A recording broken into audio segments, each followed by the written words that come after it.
Alright, this is going to be a quick video on how to talk about points and lender credits. The main thing that you need to know is that 1 point is 1% of your mortgage, and paying off 1% of your mortgage will get you that point, and that ranges between 1/4 and 1/8% of your percentage rate, of your interest rate. So we need to update our mortgage calculator. How do we do that? I'm going to go quick, but this is a video, so you can pause at any time. So first thing, this yearly interest rate, this is now going to be called our base yearly interest rate. And oh yeah, I have these protections on, so let me remove these protections. I'm going to right click anywhere where there's a protection, come down here to protect range, this range right here, click on this and delete the range. Yes, I want to remove. All right, now I can edit it at will. I don't really need that anymore. I'm going to be editing this quite a bit. All right, so the next thing that we need to do is we need to add a bunch of columns, 4 to be exact. So I'm going to right click, double finger click, come down here to insert one below. And if I just hit Command Y, Command Y, Command Y, it just repeats the last input that I did. All right, so our base yearly interest rate is good. We're going to have our adjusted yearly interest rate right here.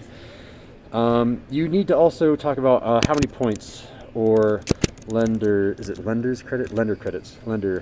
credits do you need.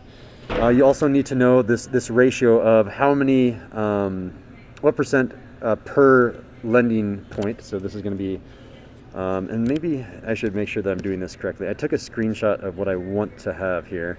Let me kind of just copy, you don't need to see my email, do you? Copy this down. Points per lender credits, closing costs after, no, what is it? Percent per point, that's what I want to talk about. Percent per point. And the last thing is the closing cost difference after points. And I realized that I could probably switch these columns. The way that you switch columns is you click and drag one and then just drag it up. I'll keep it in the same order as I taught the class. This is the way that we did it. In terms of color coding them, this closing cost, I'm going to make that blank, so I come up here at the paint bucket tool, reset, and this is going to be automatically calculated well, the adjusted yearly interest rate.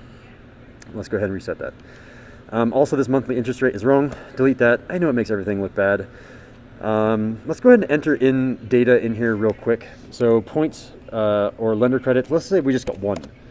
Oh, it automatically defaults to 1%. I don't like that. In fact, I'm going to select all of these cells by just holding shift and clicking down here. Select all these cells and just convert this to a normal number. So I want 1 point. The closing cost difference after points. Well, this is going to be affected by my percent per point. In fact, do I have, I want to drag that up above. I want to match this diagram. So I'm going to, again, drag row 9 up here. Does that now look good? Base points, percentage per, oh no, I had it right. Percentage per point, I do want that down there. All right, so this is exactly what we have in class. So percentage per point, let's just say that this is equal to 1/8. It does turn it into a percent. You can type in equal to 1/4 if you want it, that's 0.25. I'm just gonna leave that as 1/8. We can change this number later. So how do you calculate the closing cost difference after point? Again, this 1 point means I have to multiply that number times, I have to make it into a percent. So this is 1%. If I did 0.5, this would be 0.5%. This thing as a percent times your mortgage. So how do I say that? This is equal to, well, it's this thing as a percent. This is almost as a percent. I need to divide by 100. Now it's a percent, 0.005, and then multiply by my mortgage amount.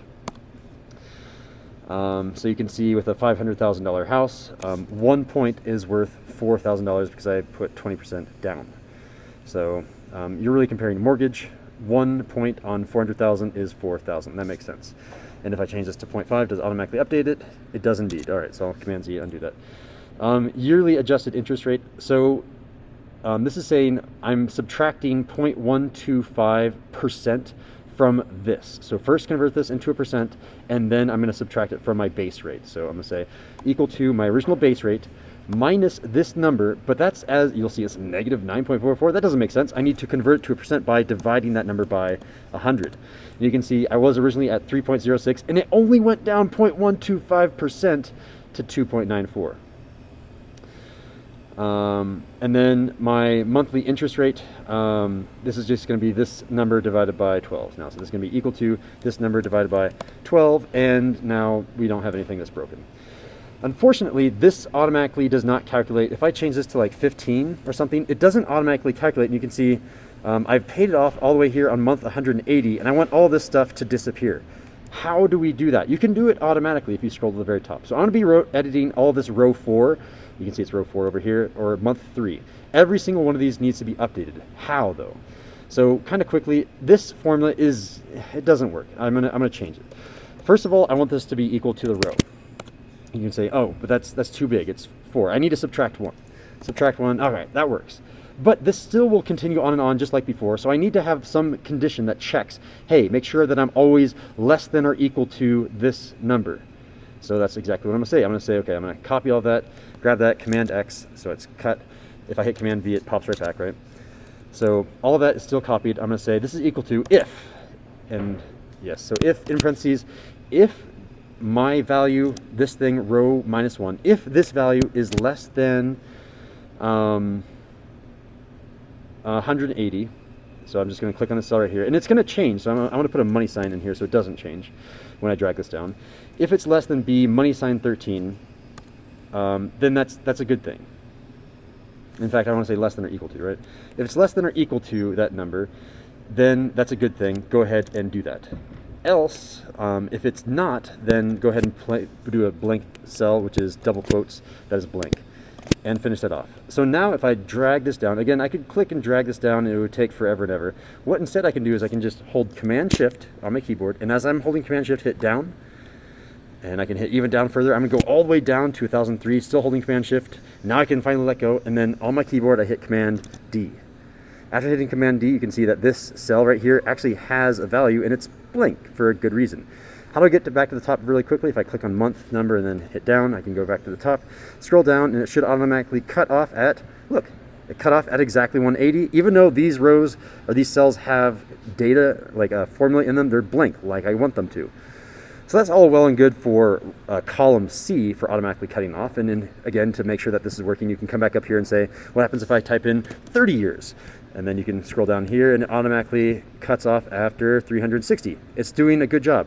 But it still has this extra stuff that I want to also automatically cut off and have blank cells. How do I do that? Well, it will depend. If this number is a number and it's not a blank cell, then you can have this formula over here. If this is blank, then make this blank as well. That's the logic. So what I'm going to do, and it's the same process over and over for columns D through H, is I'm going to select everything except for the equal to sign, Command X, because I'll need it in a sec. I'll write if. If this number is blank, that's how you type it, is equal to double quotes, comma, also make it blank. Make this current value, this cell right here, also blank. But if this is not blank, this is what I'm at right now, then go ahead and command paste the original function. And you'll notice when you hit enter, nothing really happens except it's a cooler formula. Instead of this, it's this. And I do the same thing over here. Again, just select everything except for the equal to sign, Command X, if, and just go ahead and click on this C4. You can type in C4 as well. If that C4 is equal to blank, I also want this cell to be blank. If not, go ahead and use the original formula over and over and over again. So this is F3, grab all this, Command X, if this C4 is equal to blank, then also do blank, else do the original formula, enter. Same thing again. Grab all of this, Command X, if this is equal to blank, then also be blank. Otherwise, do the original formula in parentheses. And last but not least, E4 minus F4, Command X that. This is equal to if this C4 is equal to blank, make it blank, else do the original formula. And now all of them look very nice. So grab all of these cells, Command Shift down, all the way down to 1000, and then again on my keyboard, Command D. And notice that this cell right here has a formula in it, but if I scroll to the very top, again just by, I can click up here and scroll down, it automatically now cuts off at 360. There it is. It automatically cuts off at 360. I'm still going to 0. You can see down here it looks blank, but there actually is a formula in here. Now all of our code is ready to go. If I change this to equal to 1/4, then it still works. And yeah, and notice that everything changes. It's pretty cool, right? So if I compare this $192,000 in interest, what happens if I have this as equal to 1/8?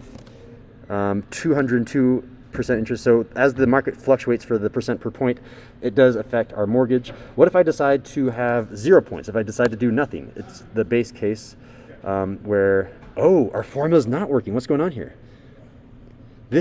If I don't have any points, then this number should go down to the original amount, and it's not. So we need to fix that.